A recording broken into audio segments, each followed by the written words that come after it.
जेवढी ओली वनस्पती वापरसाल त्याचा रिझल्ट तुम्हाला लवकर भेटतो.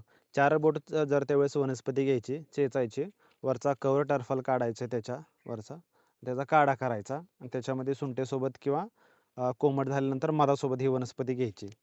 कधी-कधी त्यानं पोट गच्च होणं किंवा असे पण प्रॉब्लेम होतात. त्यामुळं मध किंवा 2-3 तूप टाकून जेवढी ओली वनस्पती वापरसाल त्याचा रिझल्ट तुम्हाला लवकर भेटतो. 4 बोट जर त्यावेळेस वनस्पती घ्यायची, चेचायची, वरचा कव्हर टरफल काढायचं त्याच्या वरचा, त्याचा काढा करायचा आणि त्याच्यामध्ये सुंठेसोबत किंवा कोमट झाल्यानंतर मधासोबत ही वनस्पती घ्यायची. ही गुळवेल वनस्पती आहे. तर गुळवेल वनस्पती ओळखायची कशी?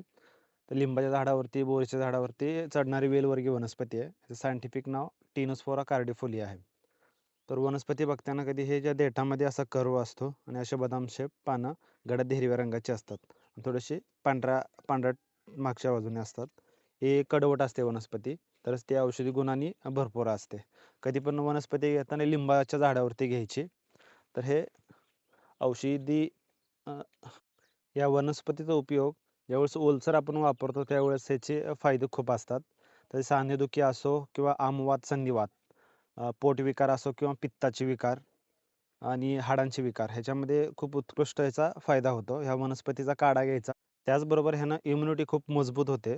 केस गळती असो किंवा ज्याला वजन कमी करायचं आहे व रक्त अल्पता म्हणजे ज्याला रक्त कमी असतं शरीरामध्ये महिलांमध्ये, तर ह्याच्यामध्ये सेम तशाच पद्धतीचा काढा करून घेतल्यास मधासोबत चांगला फायदा होतो. 1 महिना ते 3 महिन्याचा वनस्पतीचा वापर चांगला फायदा देऊ शकतो.